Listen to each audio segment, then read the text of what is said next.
Hello everybody welcome back to my blog. आजको ब्लगमा चाहिँ म जानेवाला छु के अरे दुध र अन्डा लिनलाई। र बाहिर चाहिँ यस्तो गर्मी छ है।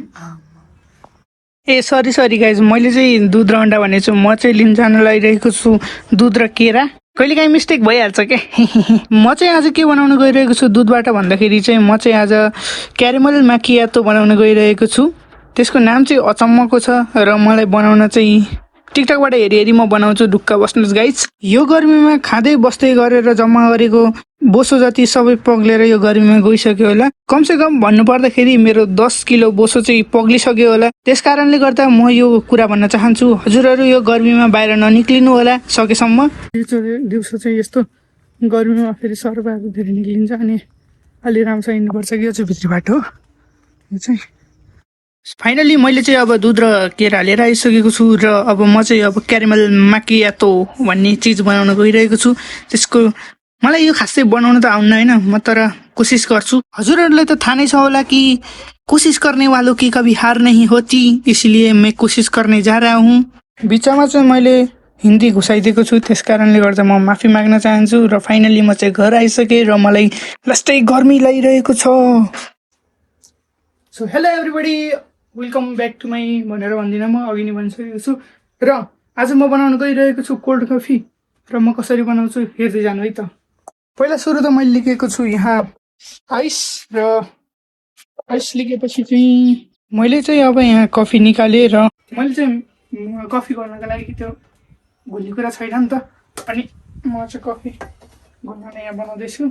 कफी बनाउनको लागि आवश्यक पर्ने सामान चाहिँ थोरै कफी हाल्नुहोस्, अनि त्यसपछि चिनी, अनि त्यस पश्चात चाहिँ पानी हाले पनि हुन्छ, तर पानी जे हाले पनि हुन्छ, पानी दुध जे हाले पनि हुन्छ। अनि आइस चाहिँ हाल्नै पर्छ र यसलाई चाहिँ घोल्नुपर्छ क्या मजाले। कफी घोल्ने चिज नभएपछि चाहिँ यसरी नै हजुरहरूले घोल्न सक्नुहुन्छ। टिफिनमा हाल्ने र मजाले टाइट गरेर बाहिर ननिक्लिने गरेपछि अनि मजाले घोल्ने क्या। सो गाइस, यतिको गरिसकेपछि चाहिँ यसलाई खोलेर हेर्नुहुन्छ भने हजुरहरूले अचम्मको चिज देख्नुहुन्छ। त्यो अचम्मको चिज के हो भन्दाखेरि यो हो। यो चाहिँ खतरनाक देखिन्छ क्या, जो क्याफेतिर बनेको जस्तै देखिन्छ। अनि यो चाहिँ यस्तो मिठो हुन्छ। म त एकचोटि खाएपछि त 2-3 कप खाइदिन्छु। गाइस, मैले चाहिँ अब यहाँ यसलाई यो कफीलाई चाहिँ अब यहाँ हाल्न लागिरहेको छु। अन्त हजुरहरूले देख्न सक्नुहुन्छ उज्जै माखा। हजुरहरूले देख्नुभयो होला। र यो चाहिँ के एउटा चाहियो चम्चा। सेम हेर्नु त, यहाँ सेम बाहिर बनेको अस्ति भएको छ। र अब यसलाई यसमा चाहिँ थोरै अब हामी दुध हाल्छौँ, अनि दुध हालेर चाहिँ यस्तोले पिउँछौँ है त।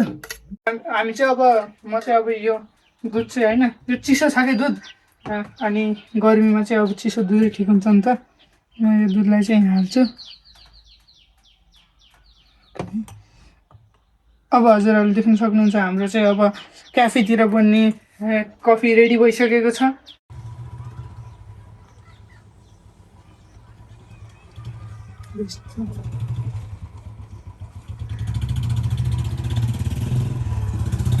खतरनाक बन्दो रहेछ त। यतिको काम गरेर चाहिँ घरमै बसेर पनि होटेलको मजा उठाउन सकिन्छ। धेरै पैसा खर्च लाग्दैन, उहाँ 250 त्यस्तो भन्छ नि त यो यति कफीलाई। तर घरमै बसेर खायो भने चुटकीको काम हो। भिडियो बनाउनु चक्करमा एउटा मिस्टेक भएछ कि गाइज, के हो भन्दाखेरि है, यो छ नि, यो चाहिँ मैले र मिल्कबाट बनाएको छु क्या। त्यही भएर अलिकति कस्तो खालको स्वाद आएको छ। आजको ब्लग चाहिँ यति नै गर्न चाहन्छु। हजुरहरूलाई मन पर्यो भने लाइक गरिदिनु होला। हस् त, धन्यवाद।